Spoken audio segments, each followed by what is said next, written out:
Presiden terpilih Prabowo Subianto diminta untuk bisa menghindari kepentingan mengakomodir partai koalisi dalam berencana menambah jumlah kementerian pada masa pemerintahannya.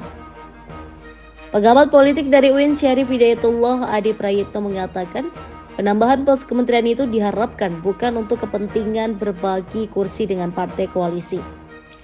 Rencana tersebut harus benar-benar ditujukan untuk kepentingan jalannya pemerintahan dan pelaksanaan setiap kebijakan.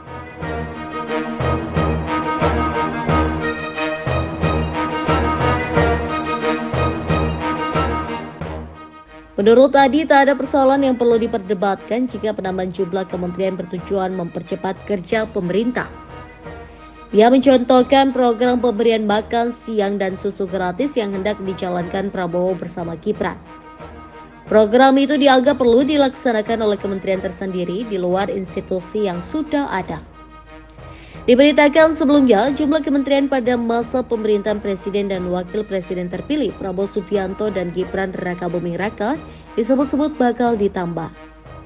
Wakil Ketua Umum Partai Gerindra Habibur Rahman menilai wajar apabila jumlah kementerian diperbanyak karena Indonesia merupakan negara yang besar sehingga butuh bantuan dari banyak pihak.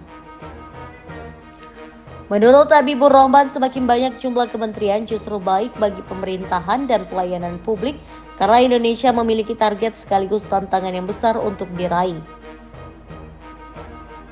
Habibur Rahman pun tidak membantah ketika ditanya soal kabar yang menyebut Presiden terpilih Prabowo Subianto akan membentuk sebanyak 40 kementerian. Namun, ia mengklaim ide itu muncul bukan hanya untuk mengakomodasi kepentingan partai politik pendukung Prabowo. Wakil Ketua Komisi 3 DPR ini menekankan banyaknya jumlah kementerian semestinya tidak lantas dijadikan sebagai ajang mengakomodasi kepentingan politik. Kendati demikian, Habibur Rahman menegaskan bahwa dinamika terkait penyusunan kabinet merupakan hak prerogatif dari Prabowo selaku presiden terpilih.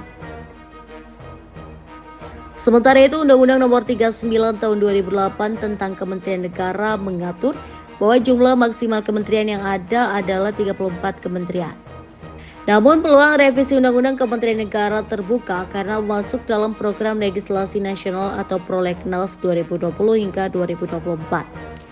Di sisi lain, Wapres terpilih 2024, Gibran Rakabuming Raka, menanggapi mengenai wacana penambahan jumlah kementerian untuk pemerintahan Presiden terpilih Prabowo Subianto hingga lebih dari 40. Menurutnya, wacana itu masih dalam pembahasan dan penggodokan.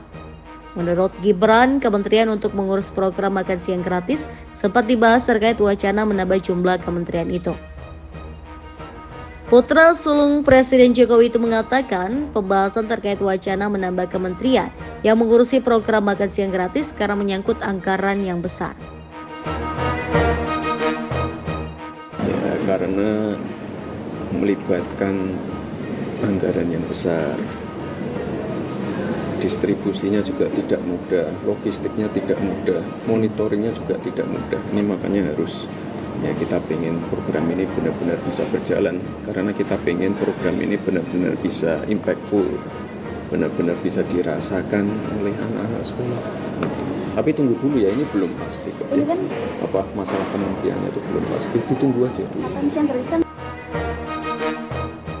Wali Kota Solo ini memberikan atensi khusus terkait rencana menambah kementerian yang menangani program makan siang gratis. Hal ini agar program tersebut bisa berjalan dengan baik. Ya, saya kira kalau kita membaca kecenderungan sentimen pembicaraan publik, ketika muncul isu soal penambahan jumlah nomenklatur kementerian, tentu ini dikaitkan dengan soal kemungkinan politik akomodasi.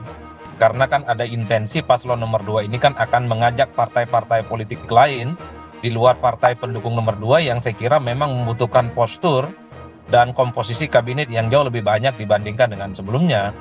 Saya kira dalam konteks itulah kemudian menjadi perdebatan-perdebatan publik yang dia khawatirkan dengan penambahan kementerian ini bukan akselerasi kinerja yang sebenarnya bisa jauh lebih meningkat, tapi justru akan menjadi benalu karena memang satu ini akan membebani anggaran negara, yang kedua secara birokrasi akan semakin gemuk dan akan semakin tambun. Oke, tapi ditahan dulu di situ Mas Adi. Kalau dihitung-hitung 34 cukup tidak untuk mengakomodasi para pendukungnya nih?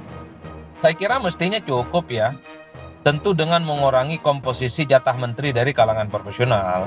Belakangan ini kan orang kemudian mulai bicara, termasuk calon wakil presiden yang definitif terpilih itu, Gibran, bicara tentang bahwa kabinet di masa yang akan datang dari kalangan profesional juga akan banyak. Bagi saya, saat ini sudah nggak relevan membandingkan dari profesional dan dari partai politik. Justru melihat yang dari kalangan profesional itu kinerja politiknya nggak terlampau bisa diharapkan.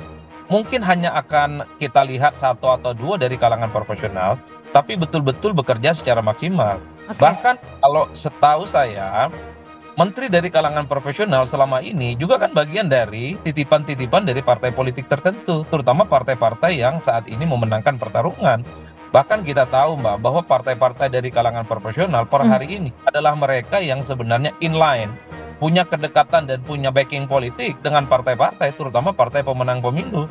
Kalau kita cek satu persatu, misalnya Sri Mulyani, Retno, Basuki, Teten Mas-Duki, dan seterusnya, adalah mereka yang sebenarnya tidak terlampau berdiri sendiri, tidak lahir dalam ruang hampa. Tapi publik tahunya sosok-sosok profesional ini adalah mereka yang sebenarnya punya kedekatan dengan partai, terutama partai penguasa, dan dekat dengan presiden. Termasuk PSN, yang termasuk misalnya yang jadi Menteri BUMN adalah mereka yang saya kira tarikan politiknya itu dekat dengan penguasa dan pemenang pemilu. Jadi bagi udah nggak relevan lagi. 34 menteri saya kira ideal. Postur ini bagi saya adalah postur yang ramping, tinggal dikurangi aja dari kalangan profesional sehingga seluruh kepentingan politik dari partai bisa diakomunikasi dengan baik. Oke.